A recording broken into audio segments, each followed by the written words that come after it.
Good day, ma'am. I'm Roxanne Borromeo. I'm with Linjoy Dinolan. Our topic is about A Sense of One's Place by Pierre Bourdieu, year 1930 to 2002. Pierre Bourdieu was born on 1930 in a rural village in southwest France. He was an only son of a postman. He graduated from a prestigious École Normale Supérieure with a degree in philosophy. In year 1956 to 1962, he taught at the University of Algiers during the Algerian Liberation War. During that time, sa Algerian Liberation War, nakaproduce si Pierre Bourdieu sa iyang first book na mao ang The Sociology of Algeria, 1958. Pierre Bourdieu was a director of studies at École des Hautes Études en Sciences Sociales, Paris. And Pierre Bourdieu believed that research should translate into actions and was involved in many political protests against inequality and dominations. So, si Pierre Bourdieu is nagdulog yun siya nga kanang mga research is dapat mabuhat yun siya through action. Then, si Pierre Bourdieu died in year 2002. Ang iyang focus is habitus.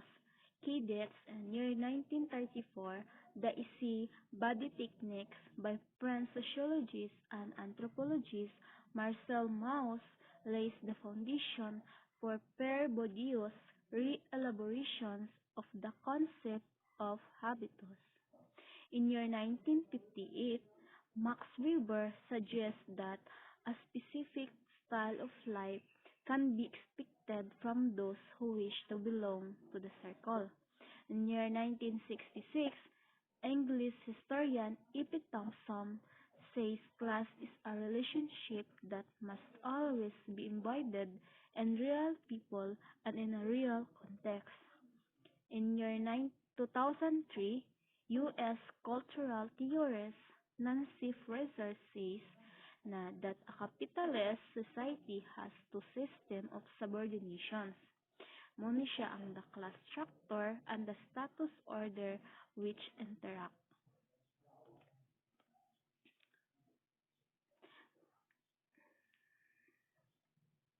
Key works.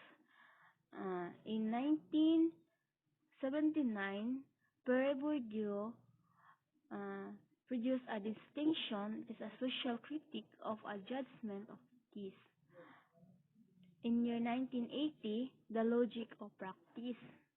In year 1991, Language and Symbolic Power. The habitus is a set of socially internalized disposition that informs persons' perceptions, feelings, and actions. Ang habitus daw is kanang kuan na siya socially internalized nga dispositions nga maka-inform sa kanang sa perception sa isa ka tao through and actions. Ang feelings niya dito is makita nato through her sa habitus daw. It is created from the interaction of the individual self, group culture, and the social institution of the family and the school. Na-create daw ni ang habitus through interaction sa mga individual sa kanang mga social kanang interaction sa mga social institutions and family and school. The acting out these dispositions, treating the habitus of the individual and the group. Then habitus is reproduced and evolves over time through the interplay of the individual subconscious with the social structures they encounter. Ang habitus jud is naga-reproduce pagid siya o naga-evolve siya over time through sa mga interactions sa mga individual is ma-strengthening pa jud ang ilahang dispositions or ilang habitus sa ilahang life. Good morning, ma'am. I am the reporter of class dispositions. While researching class divisions in France in the 1960s, Bourdieu noticed that people of the same class exhibited similar cultural values, the things they knew and valued, the way they spoke, their choice of clothes and decoration of the body, and their views on art, leisure, and entertainment activities were all similar to one another. The French upper classes, he noted, enjoy reading poetry, philosophy, and politics. They like going to classic or avant-garde theater, museums, and classical music concerts. They enjoyed going camping and mountaineering.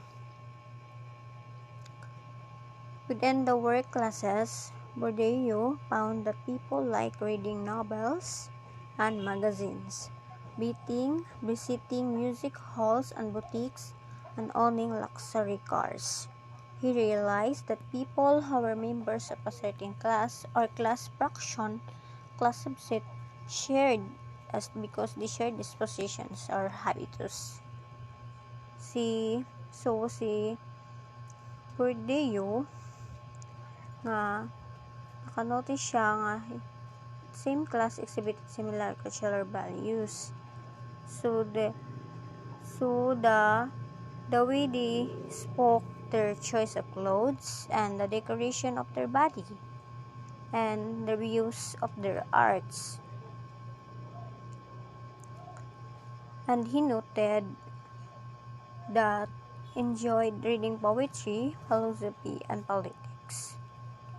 Within the working classes, Bourdieu found that people like reading novels and magazines, visiting music halls and boutiques, and owning luxury cars.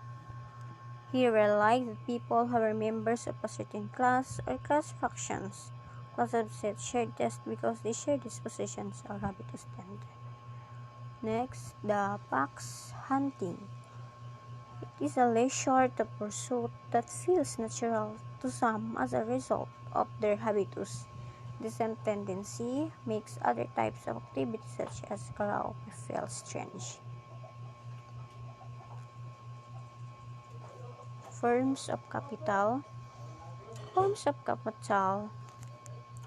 Bourdieu maintains that the habitus of an individual is made up of different types and amounts of capital, economic, cultural, and social, which he refined as the set of actual usable resources and powers that a person has. Forms of capitals. Bourdieu is made up of different types and amounts of capital, such as the economic, cultural, and social.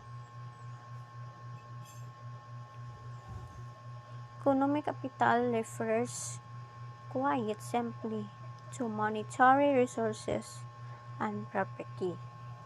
Person's cultural capital is the capacity to play the cultural game, to recognize references in books, films, and theater, to know how to act in given situations. Social capital, human resources, friends, and colleagues gained through social networks. These relationships give a sense of mutual obligation and trust, and may offer access to power and influence. This idea of social capital can be seen in the success of social networking websites such as the Facebook and LinkedIn, which provide ways for individuals to increase their social capital.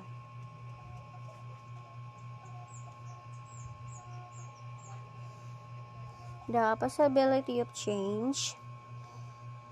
Bourdieu holds from capital are interrelated people convert their economic capital into cultural and social capital in order to improve their life chances. Sa possibility of change, he all forms and interrelated people to convert their economic capital into the cultural and social capital in order to improve their life chances or para mas pang ilahang mga panginabuhian about the economic capital. That's all, ma'am. Thank you for listening. We are the reporters for this morning.